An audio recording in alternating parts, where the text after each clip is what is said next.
right. Great, thank you. Good afternoon, everybody. I know energy may not be the sexiest topic, but I'm glad to see you here. I think it's very sexy. My name is Amy Miller. I have a consulting firm here in Albuquerque that I formed about 3 years ago. I worked in the energy industry for many years in a variety of different roles. And now about 95% of my clients are in energy and environmental issues. I do policy development, project development, strategic planning, some advocacy, all around clean energy issues, mostly at the local and state levels. And very glad that you're here to hear about some of the trends today.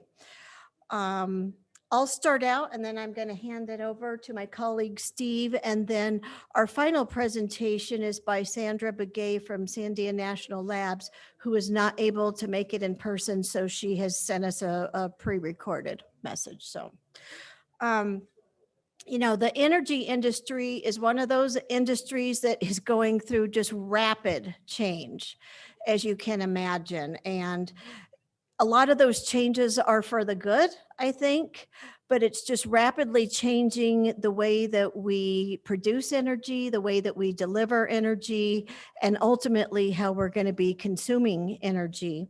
And this has implications for businesses, right? So today we're just going to talk about some of the trends going on in the industry and how they might impact your business. See if I can do this correctly. Okay. The three of us will be on this panel. So just starting out how businesses use energy.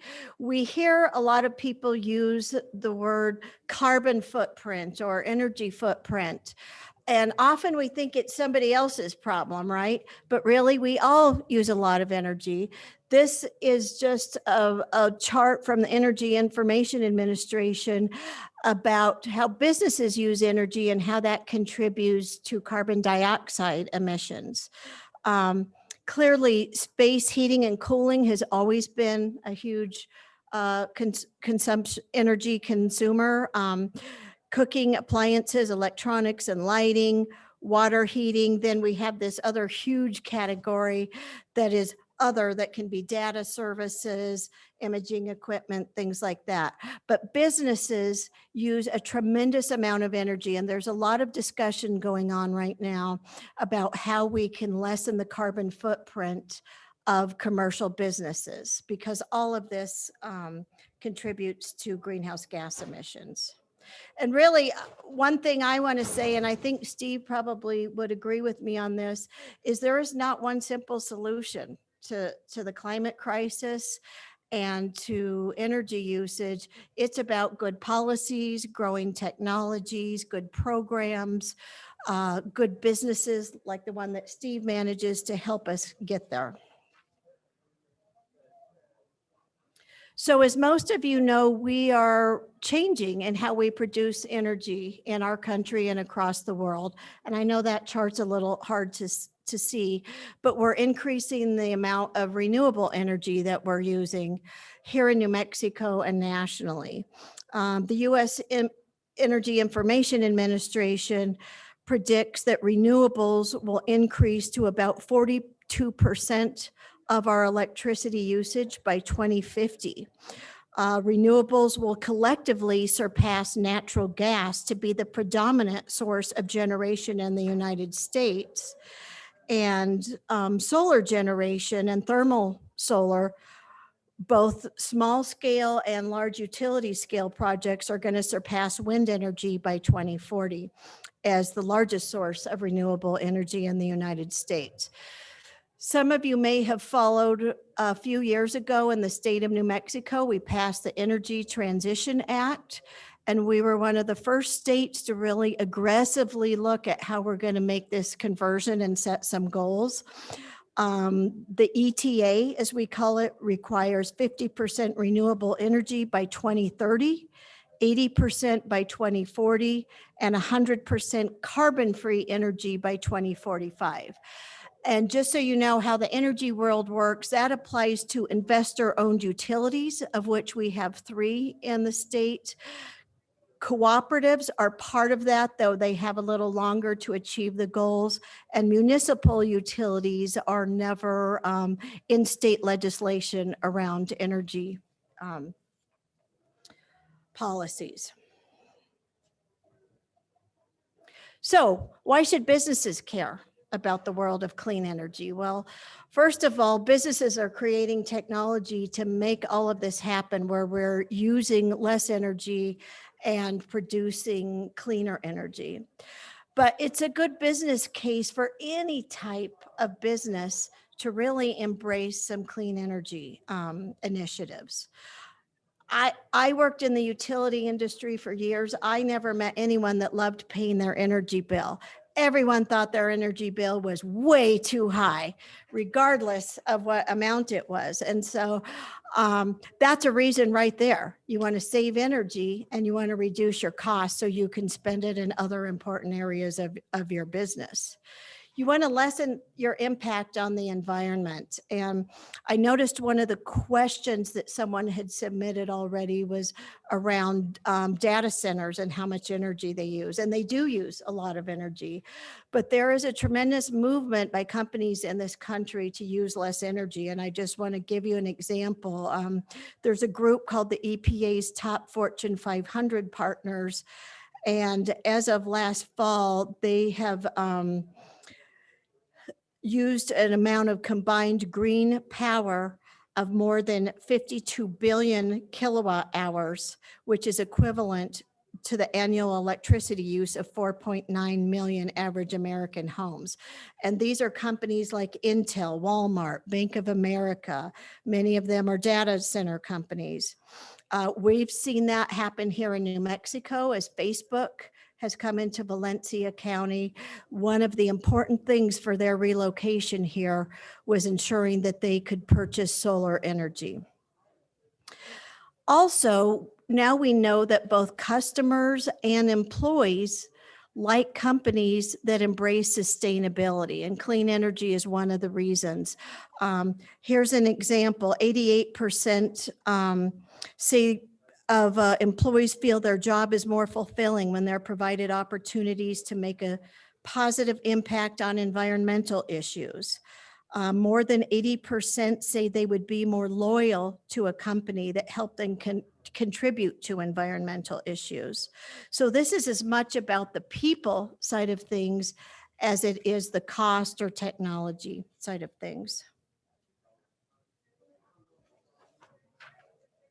So what are some of the trends that are going on in the United States?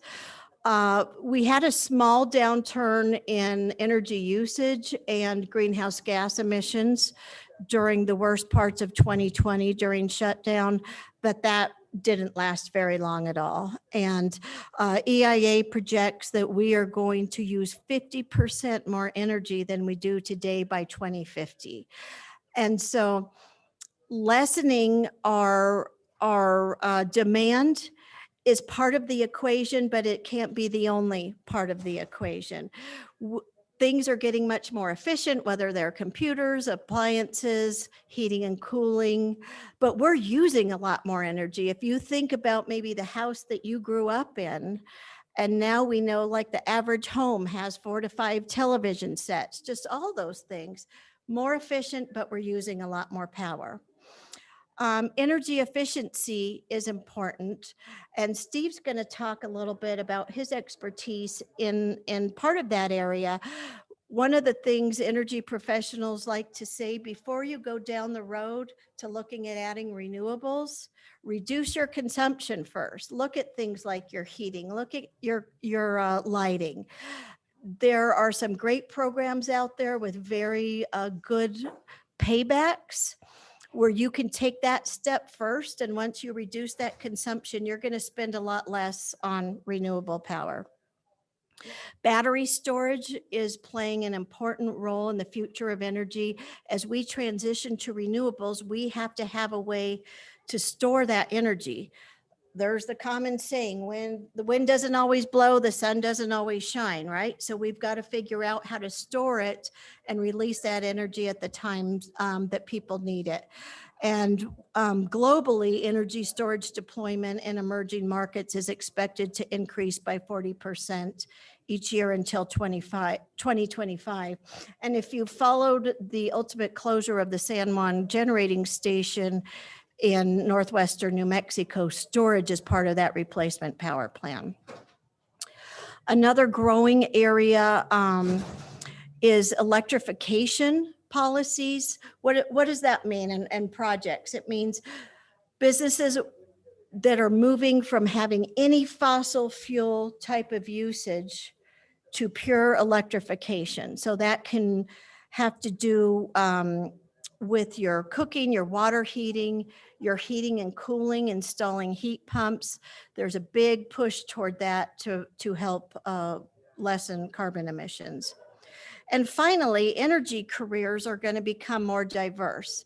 So we know that a lot of people are getting impacted by this change in how we produce energy.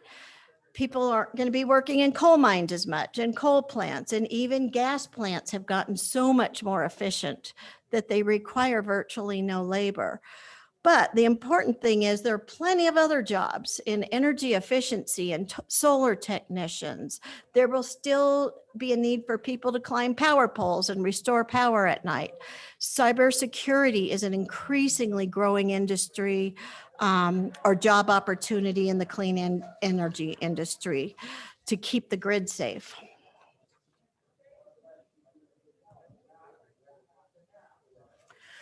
One thing I just want to briefly mention is also the electrification of transportation. We, as a nation, have had kind of a back and forth relationship with alternative fuel vehicles, but there is a push much more to electrify all transportation. Greenhouse gas emissions from transportation are the second most significant contributor to greenhouse gas impacts here in New Mexico. In many states, it's become the #1 impact. And so we're really looking at a variety of different ways, including vehicle electrification, to reduce those carbon emissions. I have worked with a variety of different folks in the state that are starting to convert their fleets, and with very positive financial results and environmental results. And if you have ever driven an electric vehicle, it's just fun. They've got some real push to it. So I'd ask you to consider converting fleet. Finally, just some of the opportunities for businesses that exist around clean energy. I mentioned utility incentive programs. There's a law here in New Mexico called the Efficient Use of Energy Act that requires the investor-owned utilities to offer energy efficiency programs to both residential customers and businesses. Do not change out a light or do anything without checking out these programs, because the payback is excellent. There are trained contractors on the ground that can help you do this. That's money on the table that you're going to be walking away from if you don't look into those opportunities. There are tax credits available. One I just want to mention that passed last session was a new sustainable building tax credit that is going to provide tax credits for a variety of different energy efficiency projects, going fully electric buildings, things like that. The Energy Department is still in the process of putting that program together, but it should be available at the beginning of next year. Two remaining ones are reshoring and manufacturing in New Mexico. In the energy business, it seems like everything comes from overseas. Transformers come from overseas, wind turbines do. That's an opportunity to bring that back to the United States. I don't know if you saw, Economic Development Department had an announcement last week of a manufacturer moving to southern New Mexico that's going to manufacture components of wind turbines. We need more of that type of stuff here in the United States and helping create jobs in New Mexico. And then you heard our speaker from Sandia during the lunch talk about the opportunities through federal legislation. I won't make any bets about when that's going to be passed or if it's going to be passed, but there are certainly a lot of opportunities around clean transportation, energy efficiency, electrification infrastructure, all kinds of things, and some of those pieces of federal legislation. So I'm going to pass it on to Steve now. Steve is the president of Mountain Vector Energy. He was an engineer at Intel for years, also comes from a military background. And I had the pleasure of listening to Steve. I was on the Energy Council for the city of Albuquerque, and he and his team do incredible work. They save us tax money by really working as a partner with the city to reduce their energy consumption, their water consumption, and they work with a lot of other businesses in New Mexico. So I'm going to turn it over to you, Steve. Thank you. I think I have to turn this on. Okay, It's on. perfect. Oh. Hello, I wanted to give an overview of clean energy. My name is. Okay. That was supposed to be the third, but we can go to Sandra if that would Go work. for it. Okay, we'll just go straight to Sandra. I apologize. So this is Sandra Begay from Sandia National Lab. She was going to be able to join us today and then something came up.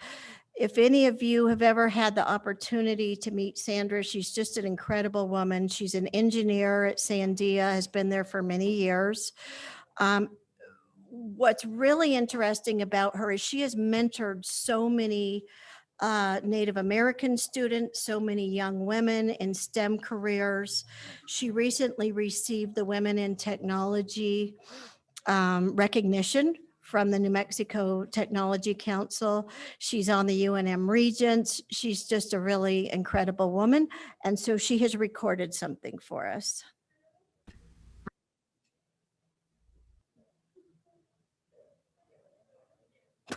Now I can't get it to work.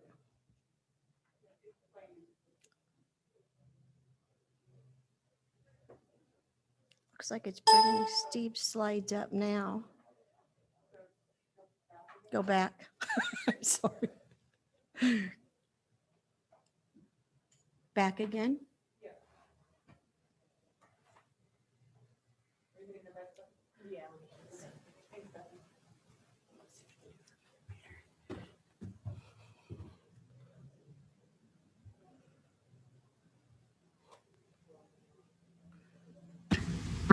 There we go. Is it on there? Okay. Hello, I wanted to give an overview of clean energy. My name is Sandra Begay. I wanted to give an overview of clean energy today on Sandra Begay and trends in this welcome to the session energy field today on. I'm hoping to build off what Amy Miller energy field. I'm hoping to build off what Amy Miller has presented and also the speaker right. Hello, I wanted to give an overview of clean energy. My name is Sandra Begay. Welcome to the session for today. I wanted to give an overview of clean energy. My name is Sandra Begay. I'm hoping to build off what Amy Miller has presented and also the speaker right before me who talked about I'm hoping to build off what Amy Miller has systems and trying to do performance contracting for me. I'm Sandra Begay. I'm a researcher at Sandia National Labs. I've been working at Sandia for 29 and a half years. I'm a researcher and I've been very fortunate to work in renewable energy. I've been working at Sandia for 29 and a half years. Most of my work has been. I've been very fortunate to work in renewable energy. Tribal energy, since 2002, located in the Department of Energy. Most of my work has been with the former Office of Tribal Energy, which was located in the Department of Energy Policy Act, Efficiency, Renewable Energy Office was designated, which is the Office of the 2005 Energy Policy Act is equivalent to the creation of a new office was designated, which is the Office of Indian Energy. So starting from the beginning, I'd like to just remind folks that office I just mentioned, EERE. But I wanted to start. So starting from the beginning, I'd like to just remind the folks that there are many trends in clean energy, but I wanted to start from the basics is that you must, because renewable energy is more costly than it is for conventional fuel and energy. Because renewable energy is how much more costly than it you're using, and try to minimize that through energy efficiency means. You need to one simple example that energy that might think is just simple, too simple to change out light bulbs, when in fact you can save quite a bit of energy. There's a tribe in Wisconsin that applied for a tribal energy grant to save 30% of their entire tribe's energy load, and they were able to do that 30% reduction by changing every light bulb in just parking energy load. So this is multi-storied, very deep inside. You must have lights on 24/7, and they changed out all of the light bulbs in that parking garage to be LED lights. In doing that, they were able to save 30% of the entire tribe's energy load. So let's not discount changing out light bulbs and other energy efficiency means. I imagine from the power companies that you work with, whether that's PNM or Rural Cooperative, they've had programs in place to help power companies that you work with, whether that's trying to help you lower your energy bills. They've had programs in place to help with energy efficiency. Having a vision for renewable energy, I think some of the state policies and federal incentives have been helpful over time.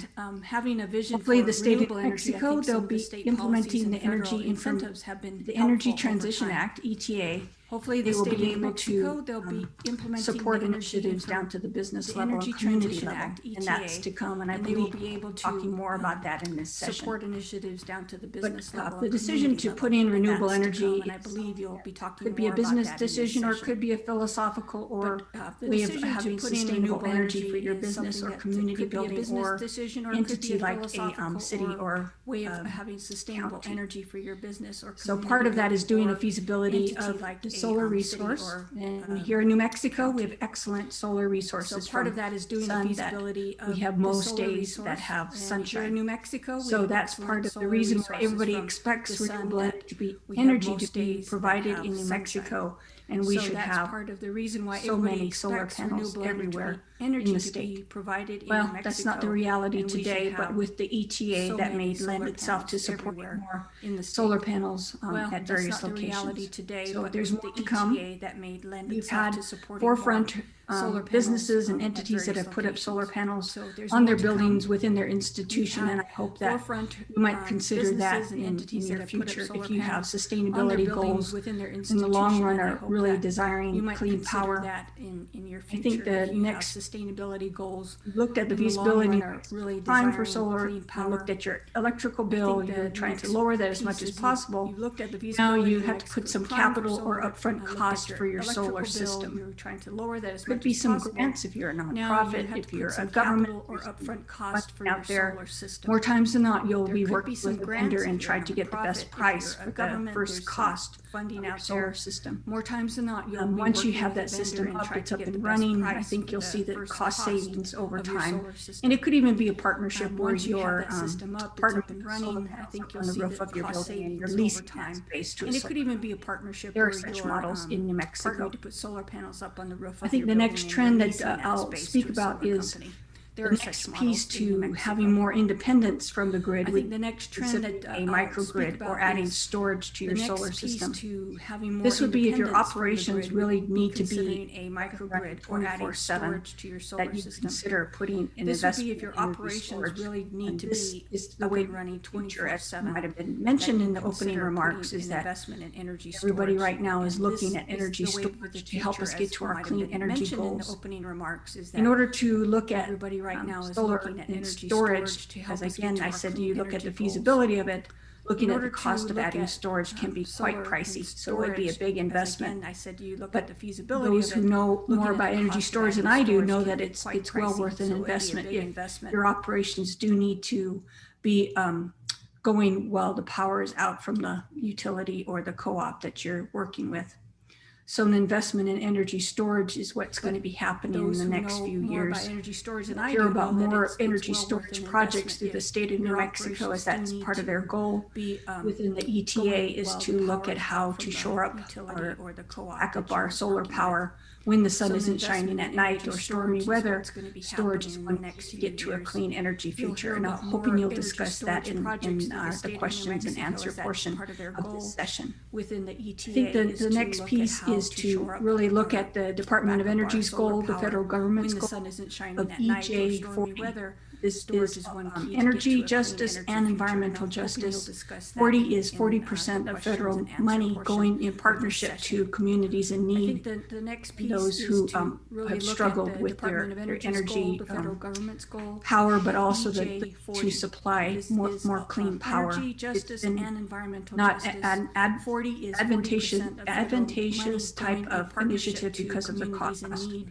But with the and federal those who, government's have initiative of struggled with EJ40, their- please their Google that energy, to find more details. Power, but also the need to Partnerships, I supply hope, will more clean be able to power. add in It's new been technology, not but also add storage to the advantageous entities type that want of to initiative build a more because of the cost. sustainable or clean But with future. the federal government's I initiative, think I've touched on a few things, EJ40, energy please Google. efficiency, looking at how you get in renewables and solar panels. Solar resource in New Mexico is very good. We have some state policies that are making it a better way of supporting the integration of solar and the existing grid electricity.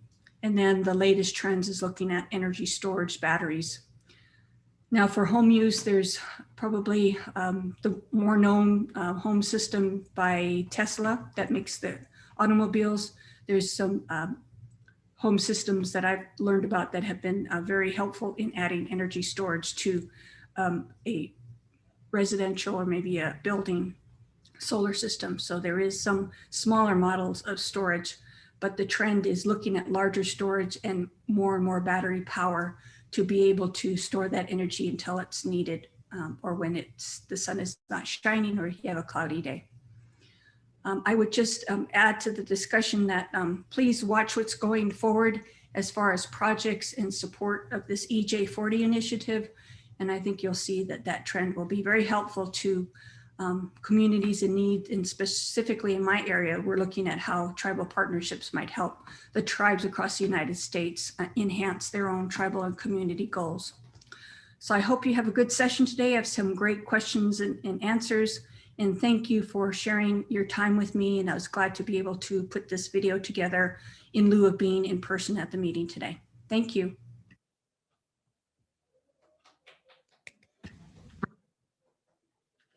Thank you, Sandra. Okay, Steve, I'm going to turn it over to you again. Okay, great. Hopefully everybody can hear me okay.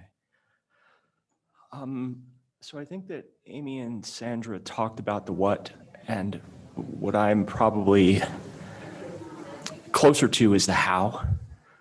And I'll share that with you on our first slide. I think you have to go. Did it go to the end? Yeah, that was on the end.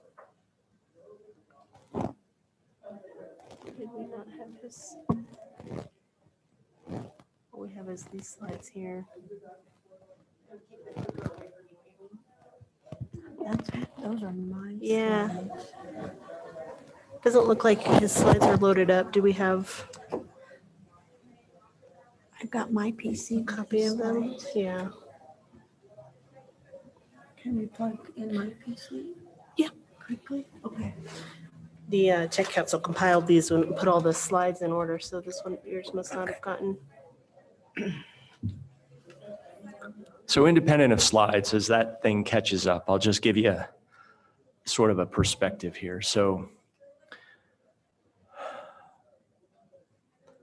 if you think about a solar array, a battery, and a vehicle all working together at a residence, as these three things interact, your return on investment goes down.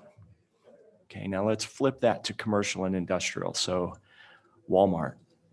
When Walmart does a power purchase agreement with a wind farm, they are reducing their cost of energy. So here in New Mexico with a 200 to 300 megawatt solar array, PNM will contract with the vendor, the builder, the developer for 2 to 3 cents a kWh. And then when they do a power purchase agreement with an entity like Presbyterian or City of Albuquerque or Albuquerque Public Schools or UNM, PNM is then going to charge them 7 cents a kWh.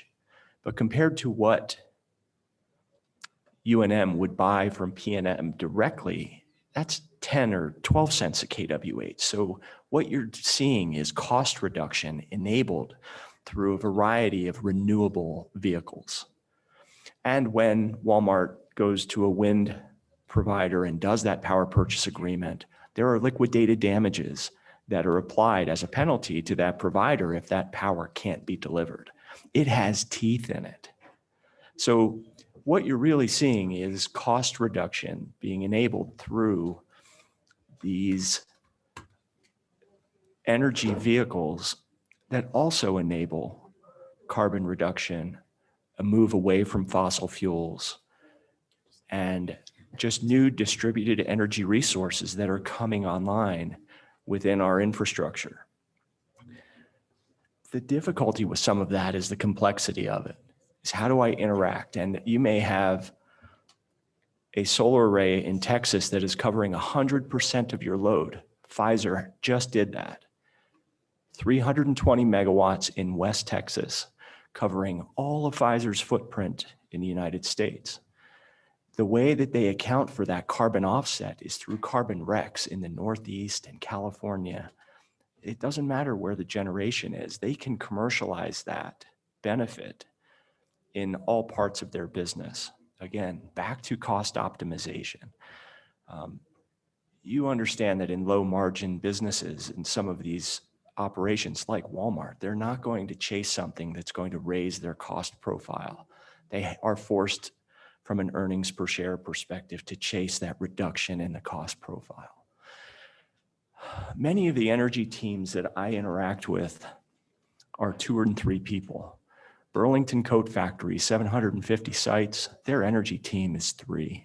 Home Depot, 2,000 sites, their energy team is 3. Yeah, they run lean and mean. They cannot accommodate additional headcount in these non-revenue producing positions. So they really run them tight, and those people are really good at what they do, and they make very shrewd business decisions.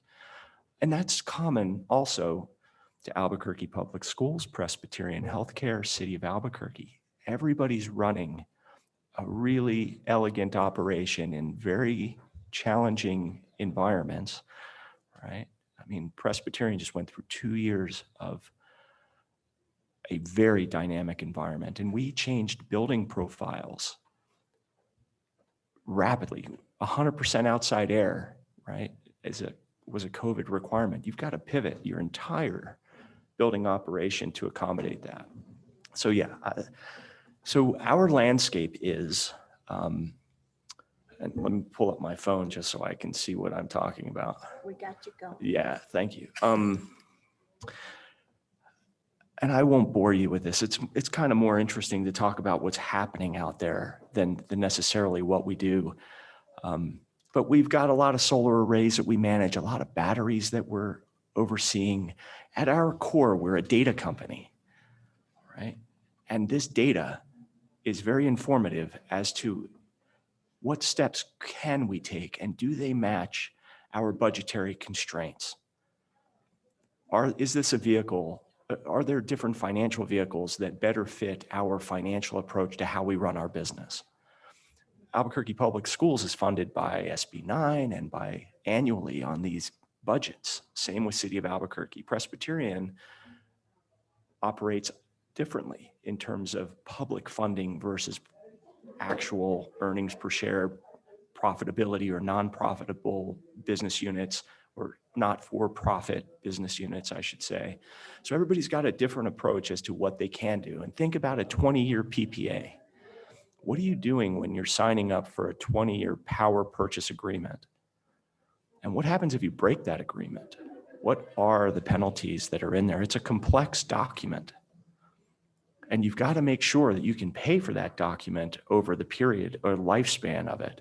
Very few of our budget instruments today really enable that. Because you don't know what your budget's going to be in 2022 or 2025, but yet you're committing to that through a 20-year leasing vehicle. You got to pay it. So I'll just move on from this slide and talk to you about the landscape of when you think about, for us, many vendors out there, many suppliers, if you will, are focused on one slice of energy. We tend to take a different approach from a data perspective. It's electric, gas, water, and then we've got this solar interaction. And that's an interesting interaction depending on my 4 megawatt hospital. When the sun goes down or a cloud comes over, I need resiliency in the space. I cannot support 10 minutes of outage. So everybody's a little bit different. Then you've got your building automation systems, your battery systems, your metering systems, your infrastructure. I may have wind power attached. I may have air quality requirements. I have data streams coming from all different devices and located on hundreds of different software platforms. Think of this if it were your car and you can't get to the data. I mean, in many cases, our cars are smarter than our buildings today. And if you wanted to run a statistically process controlled evaluation of a building where you really want to focus on the outliers, the edges of the bell curve is where you want to focus, but you need data to be able to inform where your outliers are. And then you go and attack the outliers one by one against good economic principles, and you solve. It's just scientific method. If we move to the next slide, I'll give you sort of the complexity of what this landscape is. And this maybe comes closer to the IT components that we've discussed today. So in the left-hand bubble, I've got 100% renewable initiatives, net zero, so carbon-free fuel sourcing initiatives. I've got my solar, my batteries, my EVs. I've got charging infrastructure that I now have to consider. And what would I charge somebody for the charging infrastructure? Are all my employees going to come to my parking lot and plug in for free? Or is there a rate that we should expect them to pay? If so, what's a fair rate? Wind, geothermal, fuel cells, hydrogen. And then the one other piece that folks very rarely attend to is water, and the water usage and the water leaks. And then recently we've even done an evaluation on a landfill flare gas conversion to take a waste stream and turn it into something that you can energize a fleet with. And what does that cost, and who would do it, and what are the mechanics of putting, how much pipeline do I have to run? So there's a lot to that. So moving quickly to digitization and automation. So here's where all of your digital infrastructure resides around these systems. Your building automation system, your SCADA, your telemetry. And there's all types of application programming interfaces. That's an API, right? It's how do I get data from one system to another? Endpoints. This is where data resides, and then a very diverse set of database sources and software interfaces. If I told you how many username and passwords are required to operate an APS energy infrastructure, it's like 40. It's insane, right? And each one is giving you different information. It's very hard to connect those dots. So what can you do? You can create apps, you can create bots, you can create scrapers. You can develop control algorithms that reside in the cloud, and based on a set of data that comes to the algorithm, a control decision is sent back. And usually these are one-way communication, not two-way. So port 443, it's like a web page. It just ensures security with any type of cloud-based control. And then the last button there is cyber, right? It's okay, what is my risk assessment on trying to interact with all of these items? And your risk goes up with the more that you add. Target was hacked through an HVAC vendor, and it made it all the way to their financial systems. Think about that. So there's sensitivity there, and rightfully so. And then this idea of interoperability. So a coal plant with wires coming all the way across from Farmington to substations here and distributing out into our CNI footprint and our residential footprint. So now sprinkle in all of these other sources, and think if it was a water network. When you think about the electron flow, you can't send electrons back upstream. They all have to seamlessly flow together. And then these ideas like community solar, where is community solar going to plug in, and how are the electrons going to flow, and how do you account for that power? So there's a lot of things to consider when you think about the modern grid. And there's a very steep learning curve, but there's a lot of great people working on it. Demand response, utility market instruments. When you think about the idea of renewables running our grid, you have to contemplate what happens when the sun doesn't shine. And we are used to base load infrastructure that can push power 24/7, 7 days a week. But now your base load is renewable. So when that base load goes to zero, you need something to come in and shore it up. And this becomes a resiliency and a reliability question for something that in CNI often runs 24/7. The solution in a renewable space is a storage resource, a battery.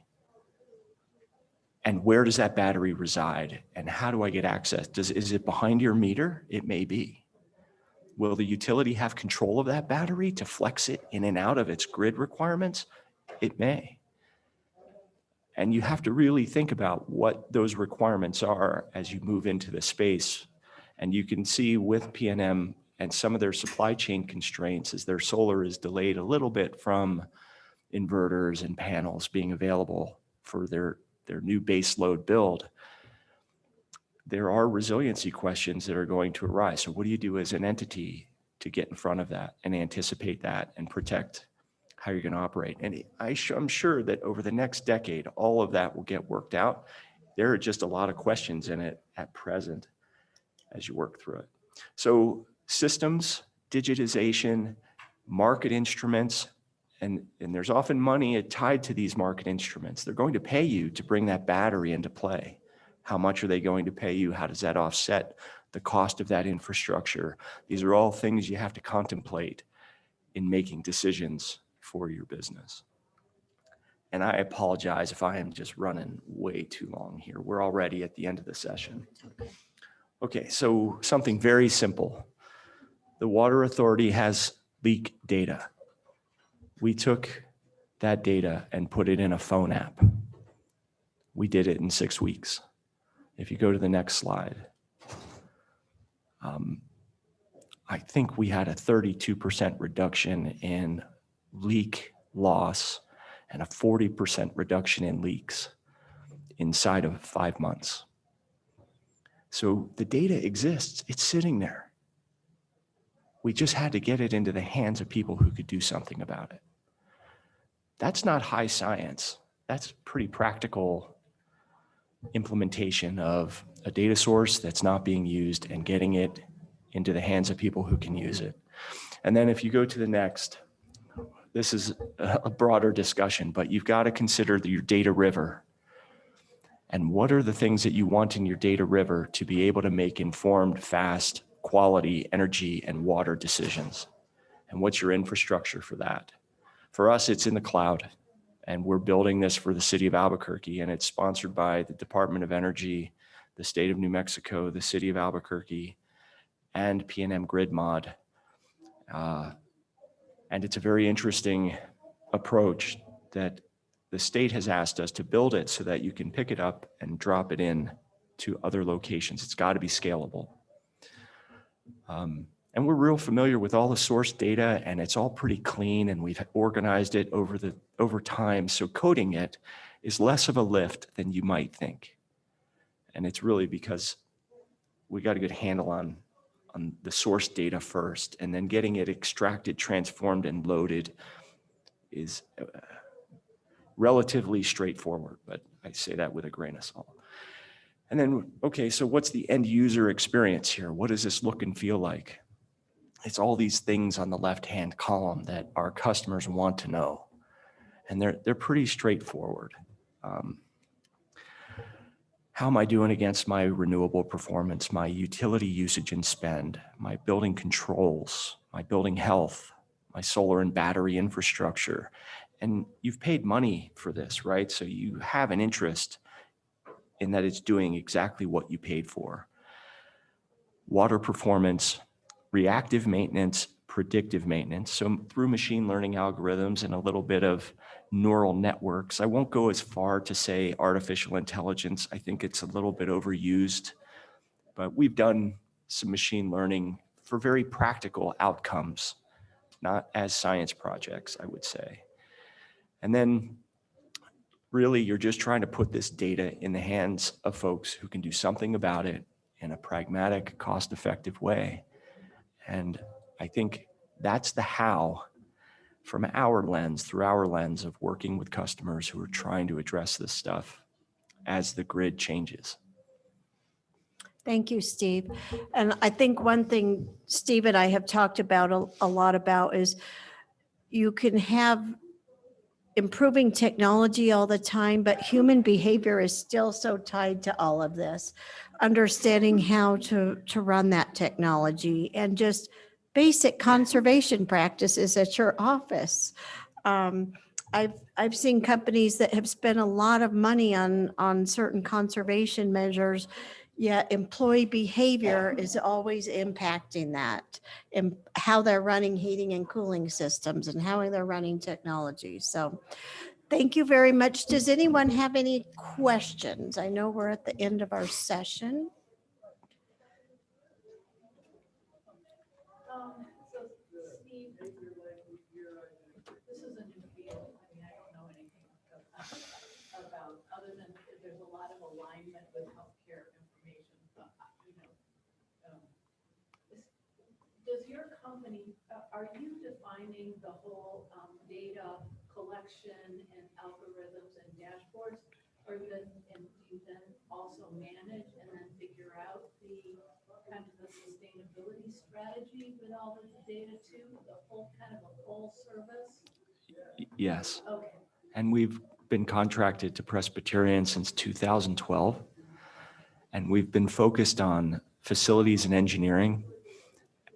So every chiller, every HVAC system, every controls decision, that data runs through us.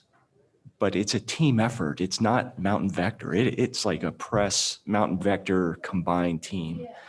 And your latest sustainability initiatives have been led by Sabrina Lord and Dr. John Lissaway, and have gone up for board presentation.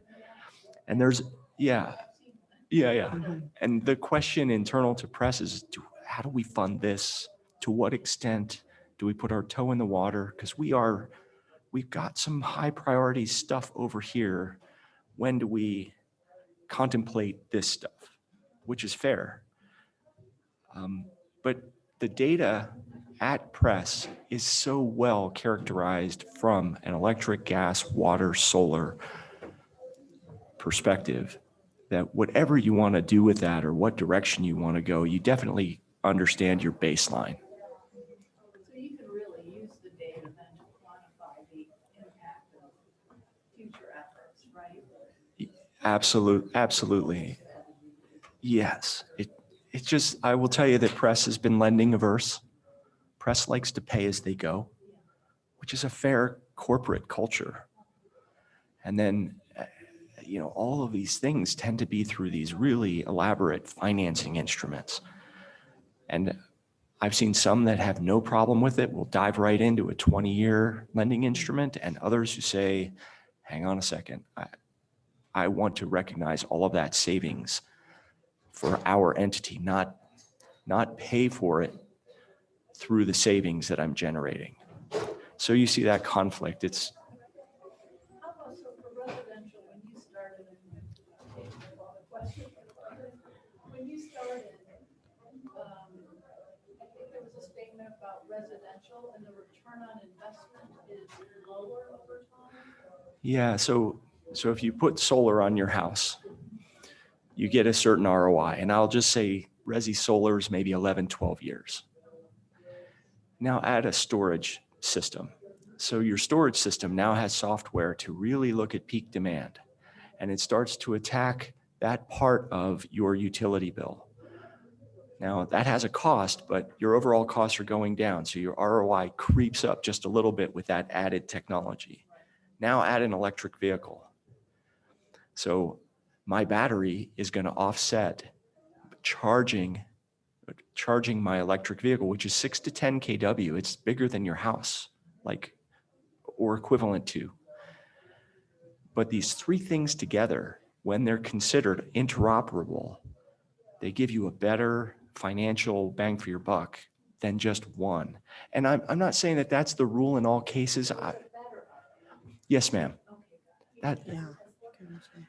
Well, I don't know. Like, I don't have data to support this. All I will share with you is that others are presenting this, and Enel just presented this concept because they're in this business. They're trying to sell this infrastructure, and they're saying when you consider these three things together, your ROI decreases because they get to work in a complementary fashion.